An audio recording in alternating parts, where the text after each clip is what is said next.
Hello. Yes. I'm MadzBrutal, and you will shortly be meeting the cat, bunny, goat lady, Sybil here, running through the Castle Sansa in the Castle of Dreams, I believe.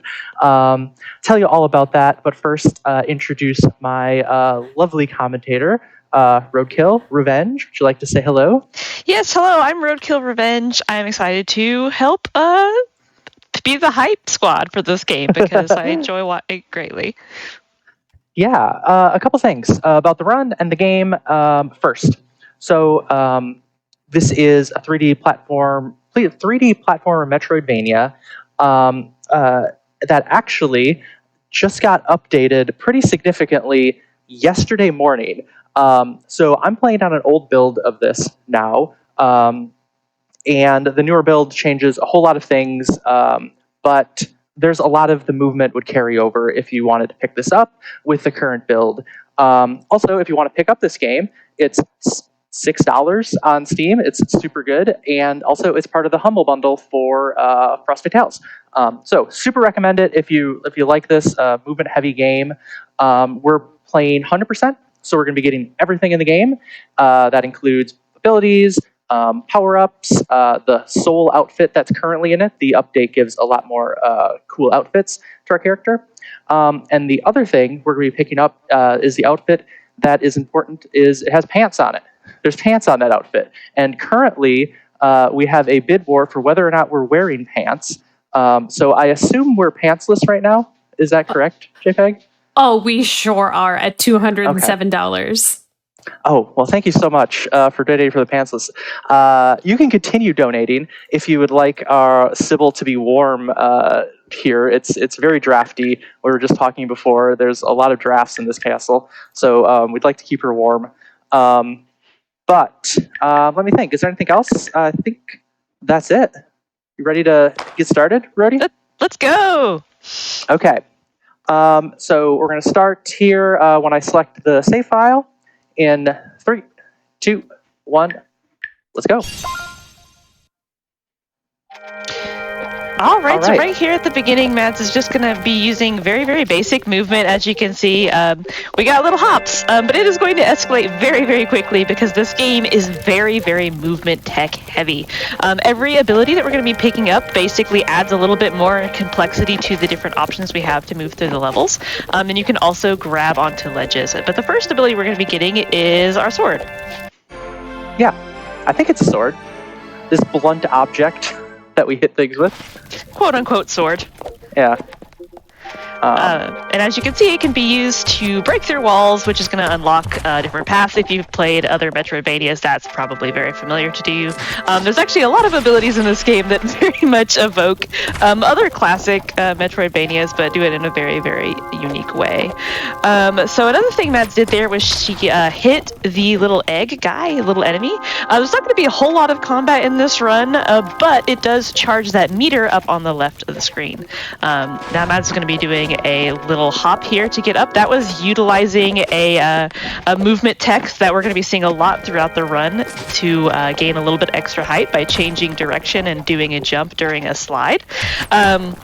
As I was saying, the meter fills up whenever she hits enemies, and that meter gives us different passive bonuses that are going to mostly be useful for the final boss, but can also take, they also increase her range and things like that, as well as damage. But that's with abilities that are going to be picked up much later in the run. I have a quick little bit of news. Just sorry, super quick. Professional actually just jumped into the lead at 285. Okay. I unlocked Professional at about 10 minutes in, so I will put that on her when we get there. But we just got Slide. You want to talk about Slide and all the things it lets me do? Yeah, so as you can see, Slide lets you slide really fast, and now we are schmovin'. Slide is an ability that, as you like I said, it just adds movement to your sliding, but it also allows you to get much bigger jumps out of those like little super jumps. So whenever Mads gets a perfect super jump, you're gonna see that yellow trail that's gonna really send her with having this huge forward momentum. And the way that really works is it's utilizing the ability to do a little backflip and turning your backwards and / sideways momentum into a huge amount of forward momentum, which is going to allow a whole lot of sequence breaking throughout this run.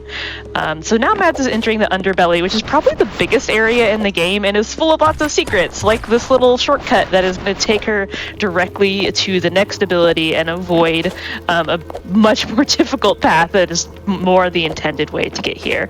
A lot of this run in Hundo is doing stuff backwards, and this is one of those examples of that, of finding a little sneaky way and utilizing the movement we have so far to grab Ascendant Light, which is essentially an ability that lets you bounce off of enemies and these weird black orbs. So Mads is going to be doing that and also hitting some enemies to, again, fill up that meter a little bit further for later on.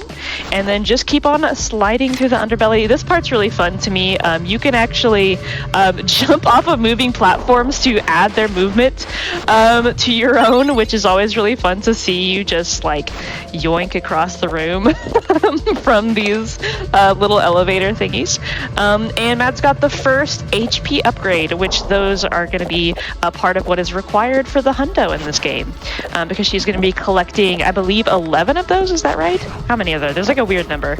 You could convince me any number. I have no idea. I know there's one more than there should be. Yeah, there's one more than there should be. I knew that. Yeah, they're basically pieces of heart from like Legend of Zelda. You can fill up. But there's one extra one. So Mads is going to be collecting those. She's also going to be collecting small keys that are going to be used to unlock doors to different areas in the map. But importantly, there are 5 big keys which are going to be used to unlock the door to the final boss as well. So there she just got a small key and then purposely fell off the map to respawn at a more convenient part of the platform to head over to this area. And this is another example of doing this area sort of backwards. And heading to get a few more collectibles. Oops. Oh. There we go. Yep. There we have an example of one of those like perfect super jumps, because you get to see that lovely yellow trail. And this room is really awkward. I don't know why. For some reason, every time I see somebody enter this room, I always like, I'm like, whoa, like why are there random cubes? But it's very, very interesting. I actually really love the level design in this game, but that room perturbs me for some reason. This is actually the most important of the normal upgrades that we get here. You'll see it allows me to do an aerial kick, just one. Right now we're going to get more as the run goes on. It allows me to preserve momentum, and it also allows me to just kind of get to more places a little more easily, and change direction as well in the air. So there's a lot of things you can do with it. Go. This is our first and only Celeste bubble. Celeste mentioned. Yes, we get one Celeste bubble as a treat in Hundo. And yeah, I actually really love those sections of platforming that use those bubbles, because the sound design just really makes my brain make happy chemicals. But yeah, so now Mads is continuing to just make her way through the underbelly here, and just do a lot more movement. Like this game has a lot of combining the different tools that are available to you depending on just where you're at in the sort of everything. Like I said, adds a little bit more complexity to the way that you're able to approach different rooms, because like I said, they have some very interesting geometry to them. Yes. And then finally we're getting out of the underbelly and into the empty bailey, but we're going to dip out of here to a place that every category goes to at the beginning, the tower. So we're going to warp up there using a death warp. Oops. And the tower climb is a kind of integral part to every Pseudoregalia run. So normally you're not supposed to be able to get even to where Mads is right now without more abilities, but because of the way we can chain together some of this movement tech. Oh, and there you go. You got a really good little hop there. And as you can see, Mads is kicking in the air. The reason for that is to just maintain time in the air as much as possible, because basically the more time she spends on the ground, the slower she goes. And there's a lot to explain that the little nuances of some of the movement here, but some of the things that she was doing there was basically canceling in animation and jumping to get this really big forward momentum, and then she can just jump to maintain that inertia and kick to keep that speed going forward. Now she's going to go over here and grab the next ability, which is the Cling Gem, which is essentially just a wall glide that is going to allow a lot more fun sequence breaking shenanigans. But now it's basically just a backtrack out of the castle, so it'd be a great time to read some donations. Yeah, absolutely. And donations we do have. I have $25 from Killing Pepsi that says Pseudoregalia Hundo is goated. Thank you for making sure that one was in there. One of my favorite speedruns of all time. Manifesting a good princess fight and clips, go pants. $40 from Sanjan saying, here's the donation for all of the deaths. Lady Luck handed over to me. Good luck on the run, Mads, and may Lady Luck also shine upon your run as well. Thanks. Do you have time for one more? Well, since I screwed up that trick, no, actually, hold on. There we go. We have some things to explain here. Mostly, this. We can climb basically any vertical 90-degree angle by wedging ourselves into them and then doing repeated wall glides. That is, as you can probably imagine, super useful, getting to a lot of places we're not supposed to. We're going to clear out the entire empty Bailey right now. So we're going to go all the way around here to get our first major key. We need 5 of these to get into the princess's final boss against the princess. There we go. Nice. And then, and the reason that's useful too is because you're normally not allowed to cling jam to the same wall that you just clinged onto, but if you lean into a corner, you can actually do it anyway. That's why it allows you to gain that much height while using the cling gem. But now we have Solar Wind, which actually completely changes the vibe of the movement. So that was an intentional death warp there to send us all the way back over to the entrance of the Bailey, which is now fully cleared out. Not going to see much more of it in the future. But yeah, so now we have Solar Wind, which essentially allows you to jump while sliding to give you this little, I guess, like a grounded hop, and then you can do super jumps at the end of that hop as opposed to doing them sort of with subtle changes of direction, and that is going to just change our movement and give us more options here. Also got another really important upgrade. That one essentially allows the damage to get increased by having that meter all the way full. Oh, and now we have the professional outfit, so there we go. Thank you everybody for donating for that. Now we get to see Sybil in her fully bepantsed glory. I don't think bepantsed is a real word, but no, it is now. It's 100% real. Bepantsed and unpantsed. Yes. By the way, professional is still in the lead, but excellent to know. Pantsless is about $53 behind, so that can swing at any moment.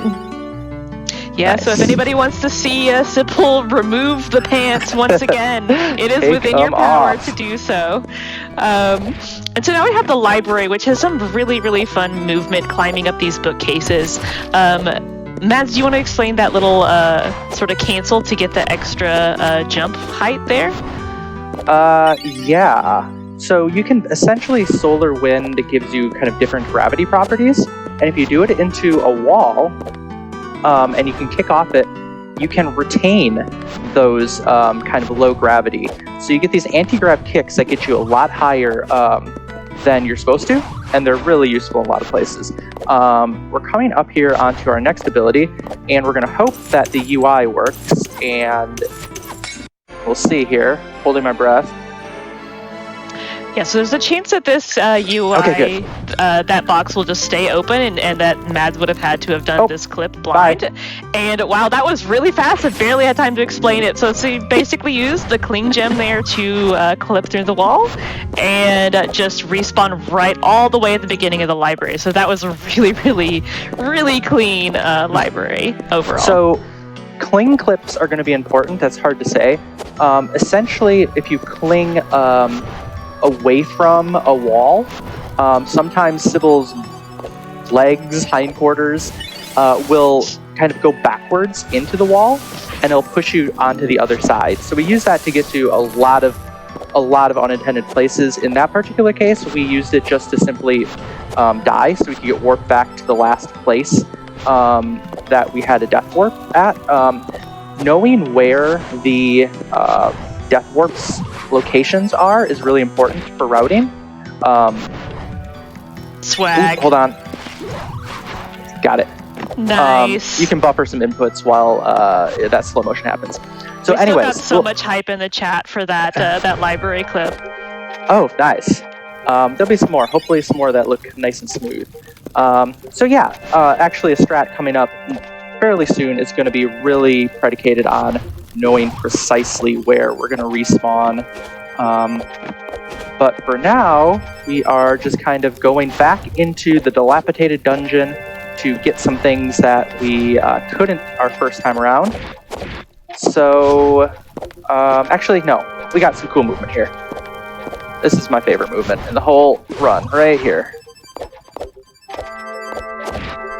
Okay, well, screwed it up, but we got there. Hey, it's still pretty clean from where I'm sitting. We don't actually have to get all the small keys. It's not a part of Pundo.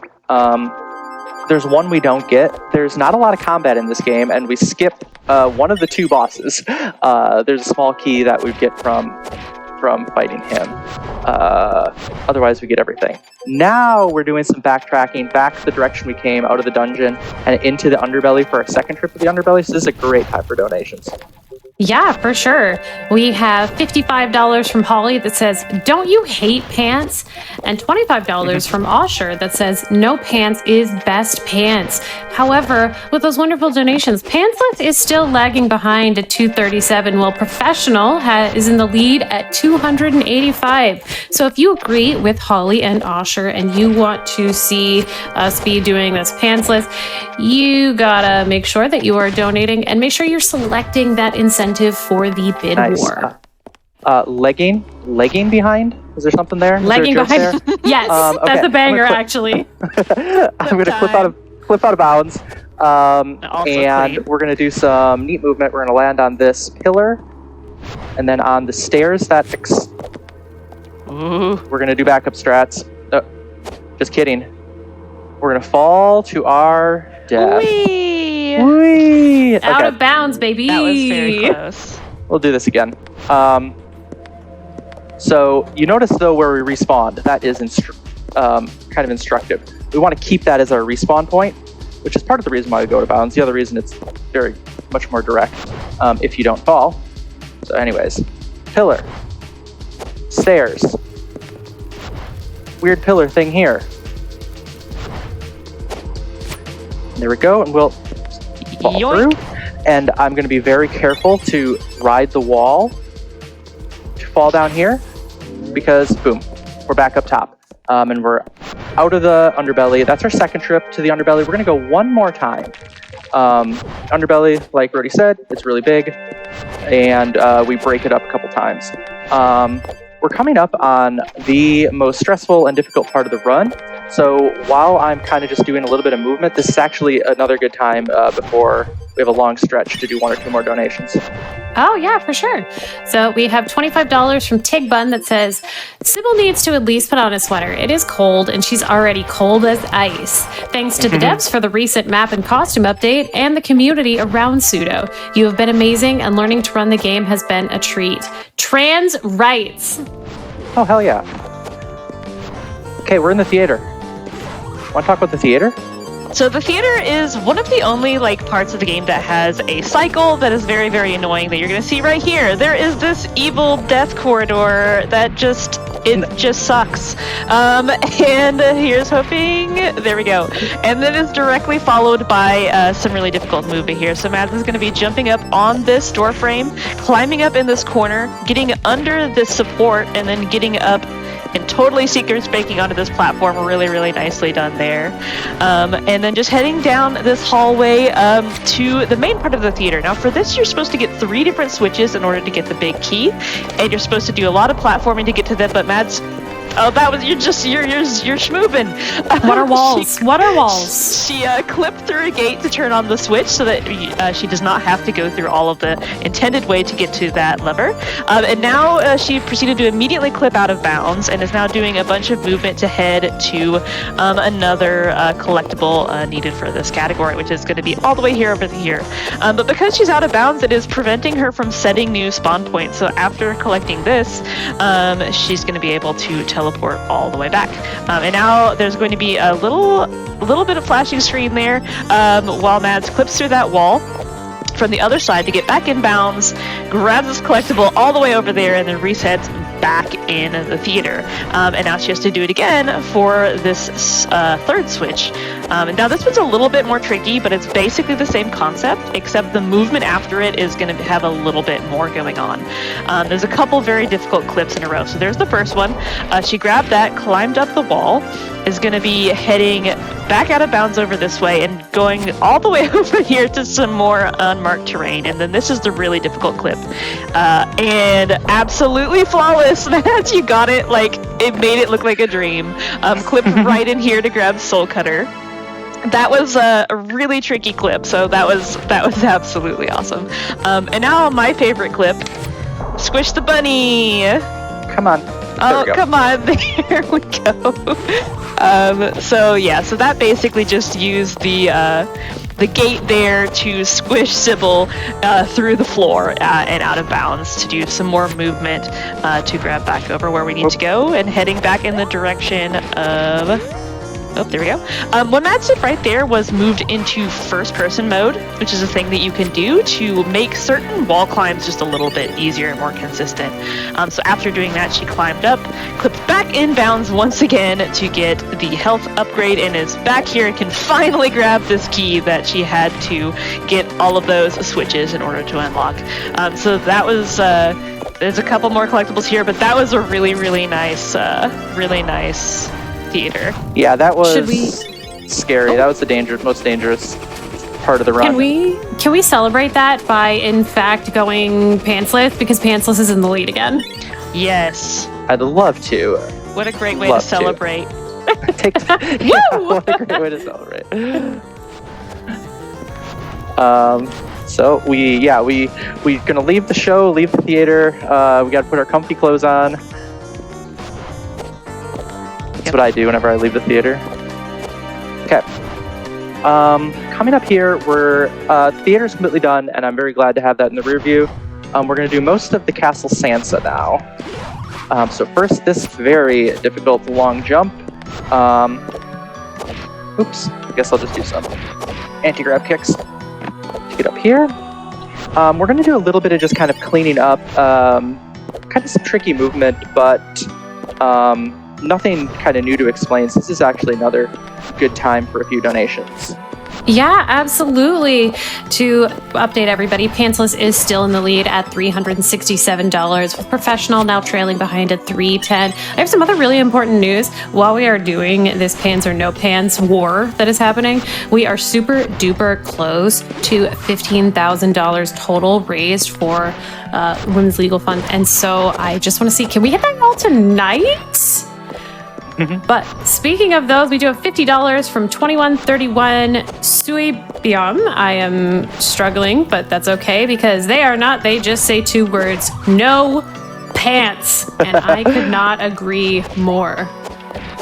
And $30 from Oatmeal that says, I hate pants. Let's get rid of them. Hell yeah. Team no pants, y'all. No pants is taking over. All right, I see how it's gonna be. It's no a war. Professionals in chat. I see how it's gonna be.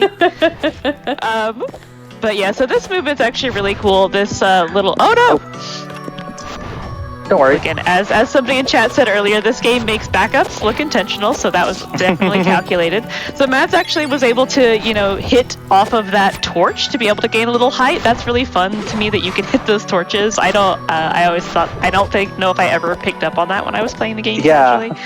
I don't know if you're supposed to or if it's just an extra little thing for us speedrunners. But there we go. There's another sneaky little collectible there for the health power-ups. And this little cheeky Easy room, jump. nicely done. And we're coming up on our first combat of the run right here in this little chamber. She can have a couple moves. I don't like to see that. Stop. I was just going to say. No. Okay, we're good now. There we go. Sometimes I kind of just run at her and hands. yeah, I kind of run at her and just hope that she does the plate move, and sometimes she doesn't, and I get punished. But now we have the ability to break down these walls. That's the only time we're going to do that. And we're back into the underbelly for the last time. We do not have the ability to get into the underbelly, though, so that's not a problem. Because we can do this. When in doubt, clip through walls. Yeah.